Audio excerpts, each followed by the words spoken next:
Hello everybody, welcome, good Wednesday night to you. We have a night for you folks. I tell you what, get excited because we are launching Season 3, premiering it tonight.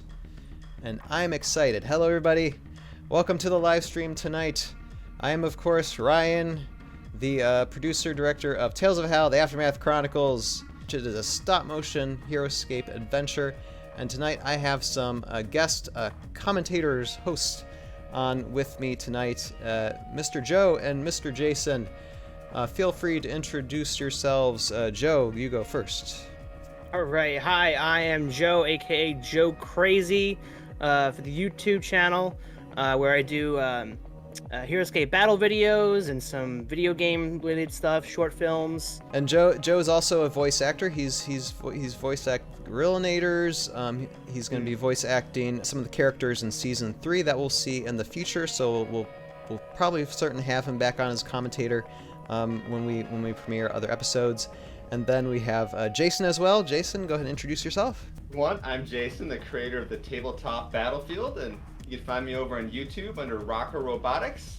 And I'm the guy that long time ago introduced Ryan to Heroscape in the first place. So it's my fault this all exists.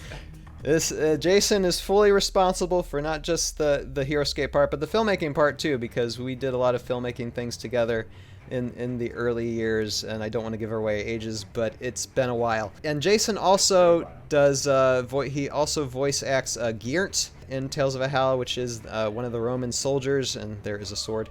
And he also voices Niguk Saw as well in the series. So the villain that everybody loves to hate in Tales of Valhalla, that is Jason, and it's just great having you guys on board tonight to start going through these episodes, Episode 1 and Episode 2 of Tales of Valhalla Season 3.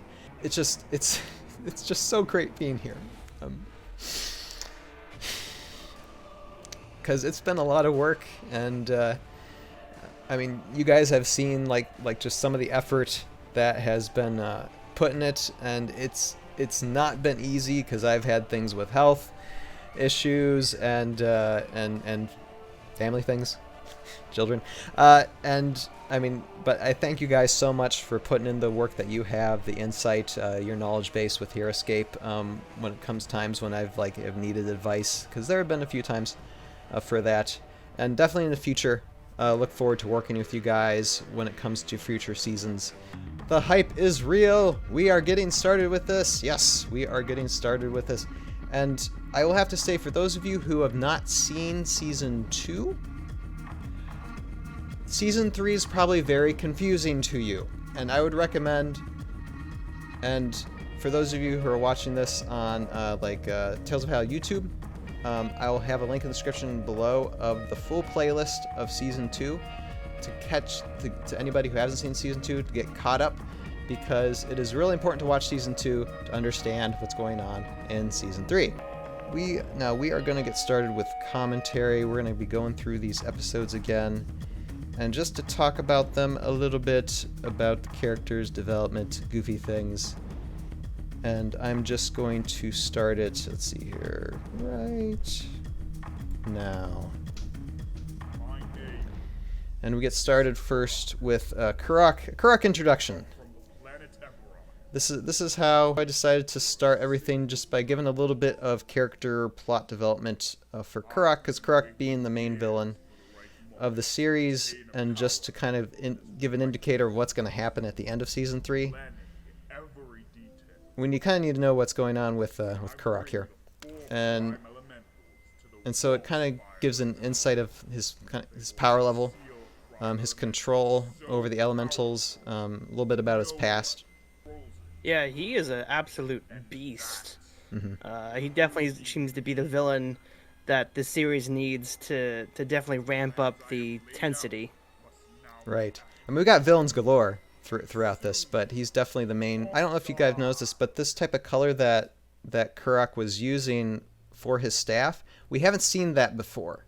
That's actually a different power level of staff color, because we've only seen him control the fire elemental, and that provides a little.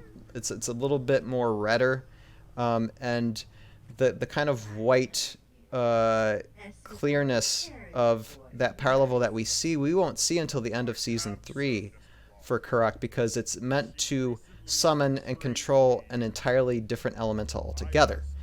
And those of you versed in Heroscape probably knows what that elemental is. I'm not going to give anything away, though, right now. I want to ask the video editing question. How many elements are in that glowing effect right there? Does that actually look really, really good? How many visual effect elements do you have there? Different assets. You mean what it took to make the elements invisible? No, the glowing effect on his staff. Oh. Like the glow and then the chromatic aberration behind it. How many different visual effect elements you got going there? I think about like 3 or 4.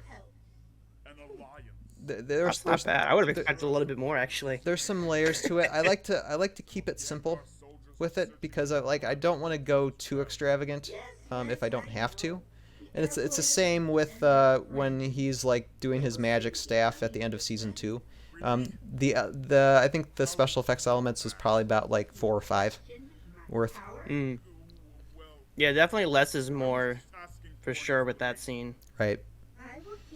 Right, and what really sells it is the sound effect, though. You know, I wanted something very piercing, and just to give that element of very much magic strength there. Now we're coming up to here, and we have a meeting of bad guys, and Kimoshi's going to play a lot bigger role in this season, which I've wanted. I wanted that, and so we have 2 villains, kind of like alliancing themselves, and so each will have their own hidden agendas, of course, in the series. But anyway, bad guys, they didn't have a hidden agenda, right? Pretty much, yeah. So now we're back to good guys, because we're basically we're right back where we left off in Season 2, where Airborne Elite and company are still in the jungle on the border of the Valkyrian wastelands, trying to figure out how to get through this as quickly as possible, and they camped out overnight to think about it, to scout out the area, and this is what the Airborne Elite are talking about right now. I just love the production quality in this shot, and they just have they're just so crisp. Each one of them is just so crisp in this shot. It looks so good. It's amazing what I can pull for a Canon T3i too. It's not a new camera, and it just does so well. Plus adding loots to it at the end, really pops out the color as well for them.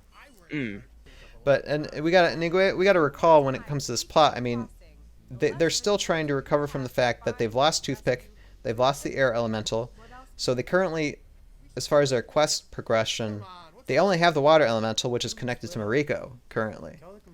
And so Mariko is going through her own set of changes, is trying to figure out how to work the power that's within her.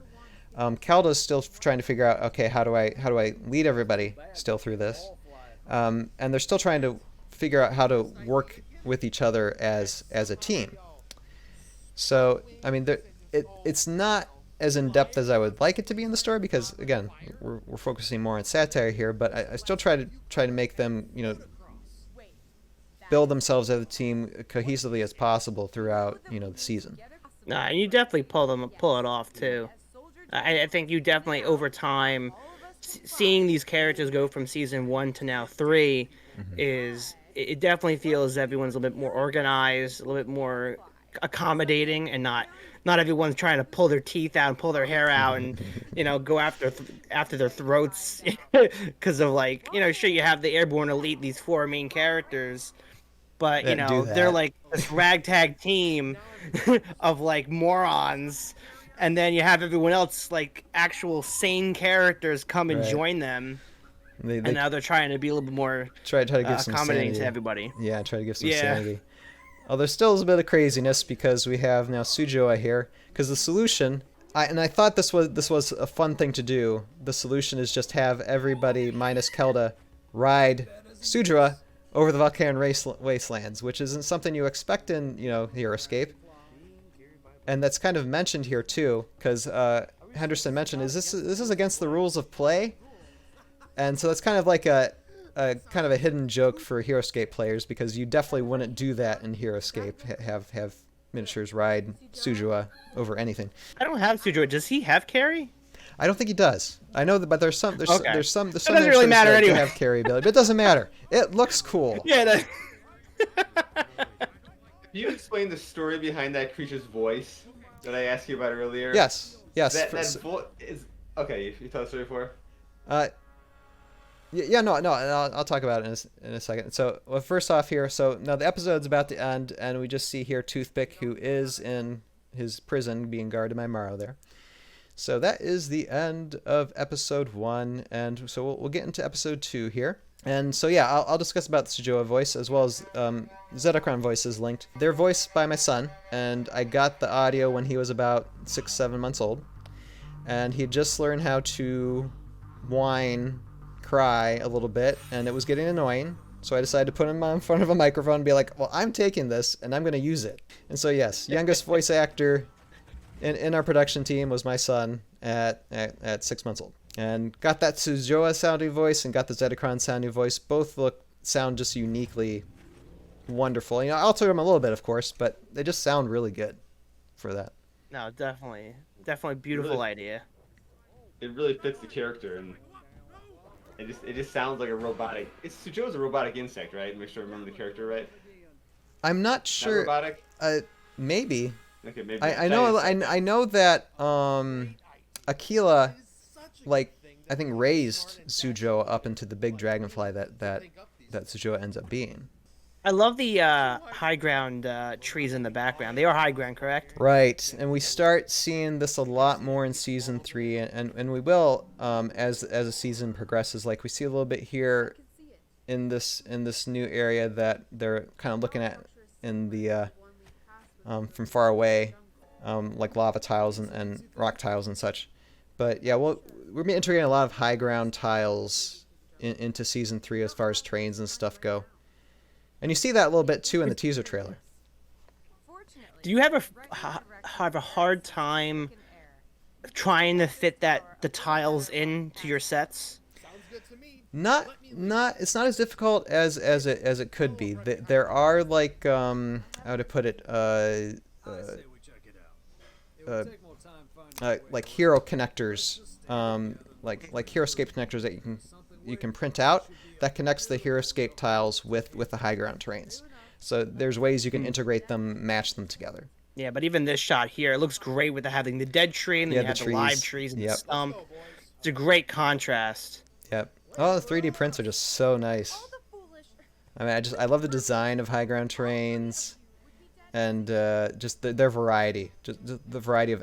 I mean, they have like mine shaft terrain, they have sand terrain, they have lava terrain, they have rock. They have a coliseum they have tree forts, for crying out loud. And we'll see a lot of those coming up. I mean, later on in the season. It just fits the art style real well. Mm-hmm. Like I said, lava terrains here, and we see in this wide shot. Now for this area that the Airborne Elite are coming into, that seems to be deserted. This is the same area you see at the end of season 2, where you have soldiers from Vidar taking out a bunch of Morrow. And so this is the same area that now the Airborne Elite are going into, and they're going to be encountering the same Vidar characters. And so we're going to see them clash a little bit. So this is a little bit of a fight scene that we get to see in this that's coming up. But still, we have to have a little bit of setup, a little bit of satire to where we have kind of like Lieutenant Dan and Gimp saying almost the same lines of Geert and Lightfolly. So we can kind of throw Geert and Lightfolly in there a little bit. There we go. And of course, Geert being voiced by Jason, Lightfolly being voiced by myself. And so we see them for a few seconds. Does sound very familiar. Yeah, and just, you know, it's a little bit of satire to bring them in. And then at the end of the episode, we will see a little bit more of Geert and Lightfolly, and as well as into episode 3 and into the season. Geert and Lightfolly will be a lot more central characters into the season, and I really like their character progression. close to the end of season 3. Especially, they're one of the last characters you're going to see at the end of season 3, and it's just a huge just joke at the end of it. It'll be hilarious, but yeah, I love their characters and their progression in the series. I like when Lieutenant Dan says, we only have one life, kind of indicating that the Airborne Elite technically only have one life point in there. So I try to throw a lot of hidden Heroscape jokes as I possibly can. Anybody who play Heroscape would most likely get it. Just because I like to nod to the Heroscape community as much as I possibly can. Yeah, of course. Yep. Because like anyone that doesn't know the game, is watching this, they think, oh, it's stop motion, it's just custom characters. They don't mean I don't know the game. Right. But for normal Heroscape fans, that was it's the game. That's what's Heroscape. But for when you're listening to the writing of it and how creative you are with your scripts, it definitely is a wonderful nod. Yeah, and I try to reach towards that demographic too, the Heroscape player demographic, as much as possible, for sure. And there's Gorilla Naders, voiced by Mr. Joe. Crazy there. Just a little bit. We have him say, yes, sir, yes, sir. Another production. Yeah. So, if you go back about 30 seconds, we had the little dodge shot with the one agent there. Was that a case where we had multiple copies of the same figure, just bent different ways, yes, swapping in and out or something? Yes, I figured I'd make use of that to kind of give like almost like a Matrix dodge type thing. Yeah. I wanted to which is of course part of their ability as well. Right. I wanted to kind of do a little bit more with the special effects, but I'm just like, again, simple is usually better, and so I just kept it simple, and I didn't have much time to get too extravagant on it, so it works for what it is. It works perfectly. Thank you. And of course, Odenashi is voiced by my wonderful wife, Priscilla. And then Mariko is voiced by a friend of mine from Specs, Specs Howard being a broadcasting school that a lot of people, quite a few voice actors I have in Tales of Valhalla used to be Specs Howard broadcasting school classmates. And she is one of them. And actually, she just got married and she just had a baby. So it's like, yay, congratulations to you, Shay. So happy for you. Can you answer that question, Ryan? Why is there a piece of wall in the middle of nowhere that we have to guard? The wall spires is a big mystery because there's 4 of them. And we kind of like emphasize that right at the end of season 3. And so that will be explored later. But there is a purpose for the wall spires, for sure. Fair enough. I will allow that as an answer, the non-answer. And again, someone is upset in the background there of my house. But I have a 3-year-old. What do you expect? Okay, and so we come back here to Geert and Light Folly at the end. Doing what they do best is just talking about their situation and just arguing about nonsense. But so we have the kicker at the end here. We have Raylan and Sergeant Drake Alexander that come into the scene, and Raylan, of course, takes charge. And so we will see in the next episode, episode 3, what's actually going to happen between Raylan, Drake Alexander, Geert, and Light Folly, and how that relationship is going to be established between them. Because how does these characters from 2 different factions get together? And they're not exactly on good terms with each other either. Einar is kind of like isolated by themselves. So we'll see. That's more to look forward to in the future, for sure. So that's it. Those are the episodes. Wonderful commentary, and it's just great to have you guys on. Like I said, both Jason and Joe have put in a good amount of time for voice acting for these characters in the series, and quite honestly, I couldn't do it without you and the 30 plus other people that have volunteered their time for this. So from the bottom of my heart, I thank you guys so much for helping with this. You really put a lot of life into this universe, so I thank you immensely. If you're watching this video on our Tales of Valhalla YouTube page, this is a very edited down version of what is almost, well, I'd say about 40 minutes long worth of content of our premiere of Tales of Valhalla episodes 1 and 2 of season 3. If you want to see the full amount of everything that we talk about, discuss within these episodes, ourselves, introductions, go to you'll find the full version on our Conduct Productions YouTube page, which should be in the screen in front of you or a link in the description below. And all links and descriptions and stuff, find a link in the description below or on Tales of Valhalla YouTube page. And like, subscribe, share, because we are just getting started. This season 3 is just getting started, and we will be producing more, premiering more as soon as we can. And with that, for those of you who live stream next week, we'll be back to editing, getting episode 3 edited, and we'll start be doing editing production of that. And so I'll see you guys next week for that. So later, have a good night, and we'll see you guys next time again. And thank you again, Joe and Jason, for joining me. Pleasure as always. Yep. Have a good Wednesday night, everybody, and we'll see you next time.